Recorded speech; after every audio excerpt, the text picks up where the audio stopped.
Hello and welcome to this Minecraft showcase with me, Groover. Now today I have for you this mob conveyor which you can see behind me. Now this is pretty simple stuff in many ways, anyone could build this, it's not a big deal, but what I'm going to do is I'm going to show you the basic mechanics of how this works and how it can be made even faster and better and stronger and all that kind of thing. So let's actually have a look at a basic way of moving mobs around, which is the powered rail. Right, so the powered rail is kind of like the most simple way of moving a mob from A to B and back again, or whatever you want.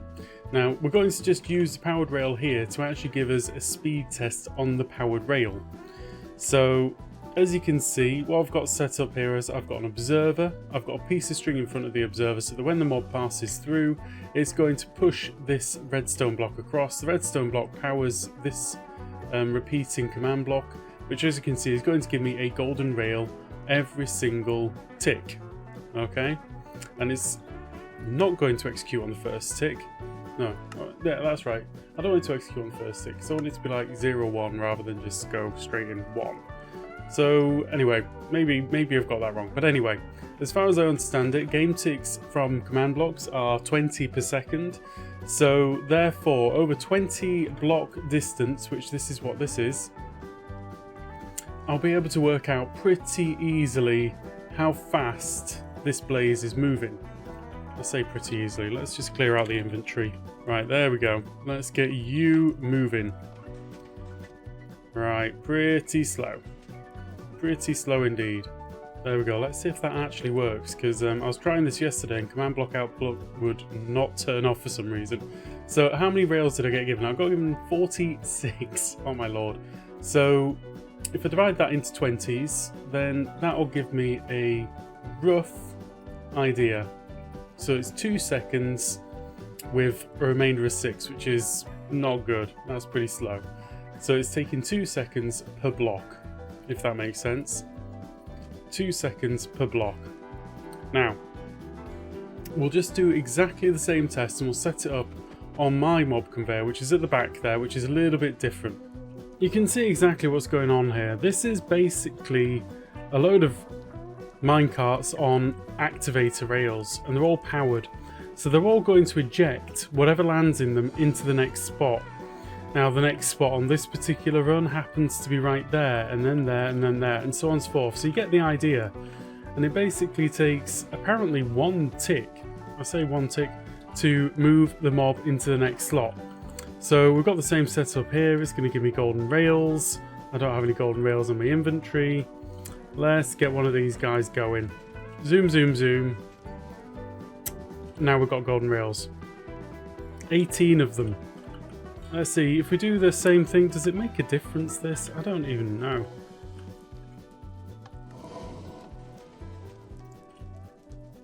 $34. Yep, so that makes a difference of 2.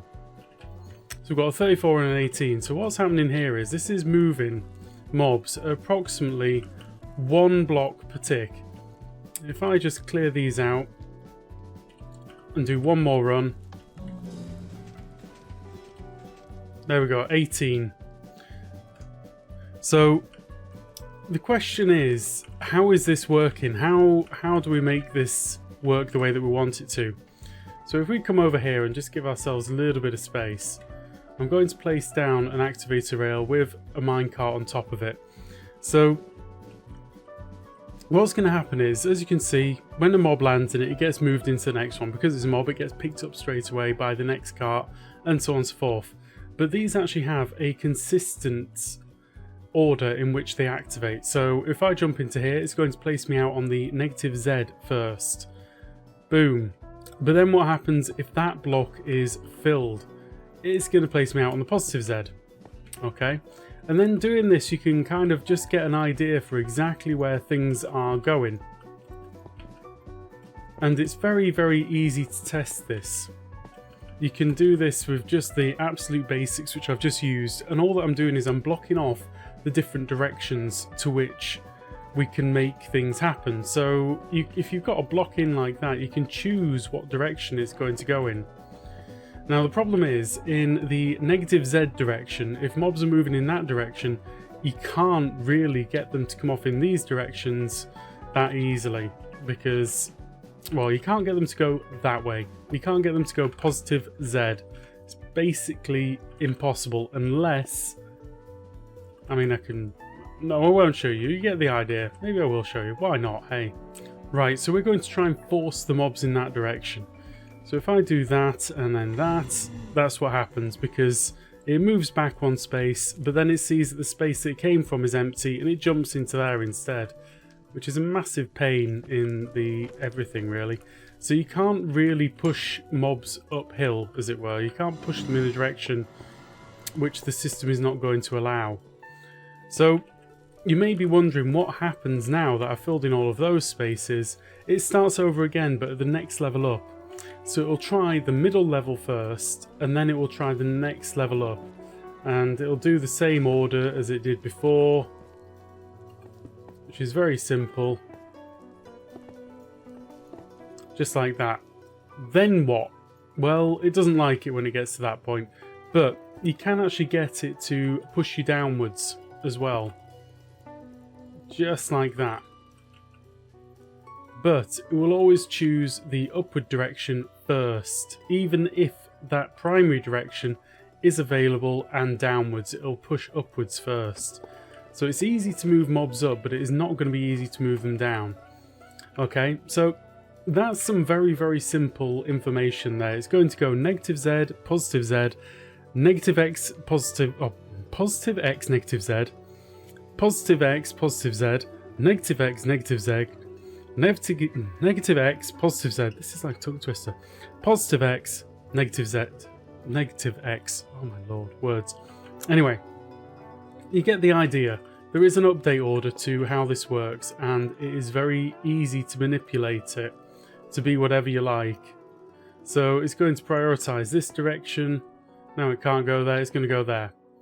So, knowing all of this, how do we make this faster? Yes, that's the first thing we're going to try and do, is make it faster. Well, the first logical step would be to actually make it on a diagonal. So let's go and have a quick look at that. Because on a diagonal, you're not just moving one block, you're moving diagonal distance, which is 1.414 as an approximation, which is the square root of 2. 2 being the length of each side, one block, and then square root of that is that. So that's 1.414 blocks per tick. So we've automatically just got a gain there of a bit of extra speed for nothing. Okay, so that's faster than that. It's only moving the same distance in that direction or that direction, but it's doing both at the same time. So we're getting that extra speed gain there.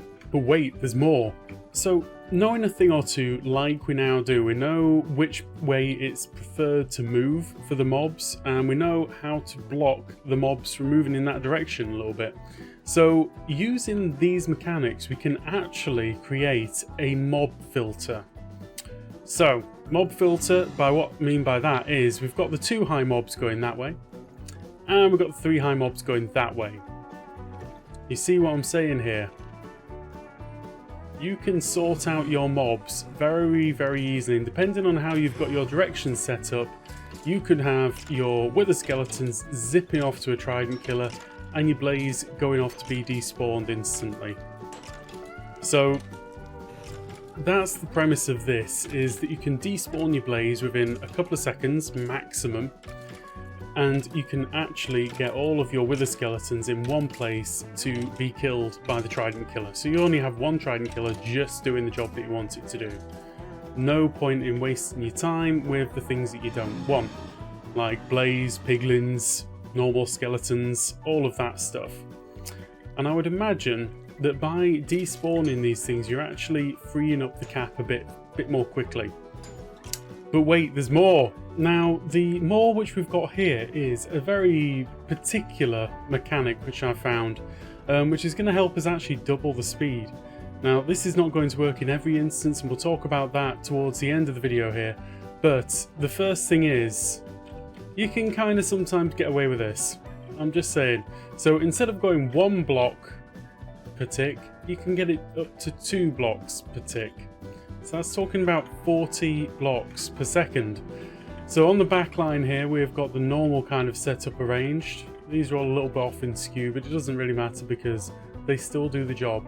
And then in this direction, we've got a complicated arrangement.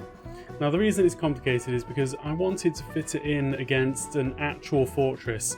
So we've actually got real spawn locations, like in these places. Now, the thing is, I've turned off mob spawning for now, but we're going to do a test. Now, over here we've got 2 dispensers, each one full of wither skeletons. When I press a button, which is wired up over here, that's going to release a wither skeleton onto each track. Now, there's 2 things that we're looking for. We're going to be watching the 2 different tracks. This is a race track now. We've got a race track between the back one, the normal one, and the front one. The front one should be going twice the speed of the back one. And we're going to measure the speed of the front one as well. So we've got the observer set up here with a string going into the redstone line, going off to the command block here, which is going to give me string. So, yeah, I think we're ready for this. This distance from there to there is 60 blocks. So it's a much longer test. Let's try this. So first things first, we stand back. Oh wow, the front one's miles ahead. And then we can say over a 60 block distance, it took 30 pieces of string, which is straightforward 2 blocks per tick. So that's a 1.5 seconds to go 60 blocks. Pretty sure that's correct. You guys can correct me down in the comments, but I've done some testing on this and I'm pretty sure I'm correct. So 40 blocks per second is what we're up to now. Zoom! Gone. But wait, there's more! So, using everything that we've already learned, we can actually increase the speed of this even further. So, knowing that we can get them to miss a block, can we get them to go on the diagonal? Now, I have tested this, so I know what the answer is going to be. The answer is yes. Zoom, zoom. So that is 1.414 multiplied by the 40 blocks per second, and that puts us up to 56 blocks per second. Okay? 56 blocks per second. Now, how can we get a little bit more out of this? Little bit more. Well, I haven't tested this yet, but we're going to test it now. What if we did it not just on a straightforward diagonal? What if we did it going up on the diagonal as well? Now that would be going both X, Y, X, Y, and Z at the same time. Which would mean that it's technically, I think, 1.73 times the distance, because we're going up, left, right, all at the same time. Let me check that. Yep, so I just double checked that, and it looks like I'm right. It should be the square root of 3, which kind of makes obvious sense, but you know. So then the question becomes, how fast would that make this? If it were to work. Let's test if it works first. Right, we are now ready. So let's just give this a real quick test. It works. I mean, it mostly works, kinda. That's interesting. I don't know why I stopped there, but anyway, let's have another look. Zoom, zoom, zoom. Oh yeah. Now, so this is basically 40 blocks per second multiplied by the square root of 3. Now, let's get my calculator up and see what that makes. Right, so square root of 3 is equal to 1.73205 blah blah blah blah blah. Now, I'm going to multiply that by 40. And it is a perfectly nice number. That is 69. 69 blocks per second. A little bit more than 69, but still 69. I hope that was worth the wait. Right, at that point, I don't see any point whatsoever in trying to improve the speed of this thing, because I think that is the absolute maximum that it's going to go. Now, you know that I mentioned a little while ago about there being slight problems with getting the mobs to move 2 at the same time, 2 blocks. And you may have noticed that I've been using blazes, wither skeletons, for all of the 2 block movements. And that is for a good reason. Mainly because it doesn't work with, like, 2 tall mobs. For whatever reason, 3 tall mobs, much more movie. 2 tall mobs, not so much. So, how useful is this? 69 blocks per second. I mean, it's going to be fun, but it's only really going to work on wither skeletons. I haven't been able to try any other 3-top mobs. Let's try an enderman. Let's see what an enderman does. I mean, they're going to be jerks no matter what. Yep, you see that? Only really works with wither skeletons. Why? I don't know. Maybe they've got a slightly bigger hitbox. I don't know. But the wither skeletons, you can move wither skeletons officially 69 blocks per second. I mean, you don't even see that guy's gone. So I think I've shown you absolutely everything there is to see with this, but I'm just going to say one final couple of things, and that is this seems very expensive. It does actually add a fair bit of load in terms of lag to the system. I did a little bit of lag testing, and it's not great, but it isn't horrific either. You know, these actually don't take that much out of you. Also, in terms of why would you want to build this, I think this is probably one of the fastest possible systems out there, because everything else that I've seen relies on things like, you know, a minecart coming back and collecting something and taking it away and then going round in a circle and coming back. There's a massive amount of latency there, or it requires a piston pulse or a redstone pulse even to push things along. So you can only really move one thing at a time. And with this, what I'm going to say is this will actually just keep moving mobs all the day long. So it doesn't matter how quickly. I think we break that one because I don't want this many rails. As soon as they land in that first minecart, they're off. So personally, I am going to be using all of these mechanics that I've shown you today. And the thing, if you are interested in building this, the thing to keep in mind is this order, which is, it goes negative Z, which is there, positive Z, which is there. I can't remember which way positive negative X is, or positive X negative Z is there. Then it goes negative negative. No, that's positive positive. Oh my lord. Basically, if in doubt, just give this a little try and you'll soon work it out. And you can see exactly where it's going to try and place you every single time. And it's consistent. It is always consistent. It'll always do the same level it's on first, then it'll do the next layer up, and then it'll do the next layer down.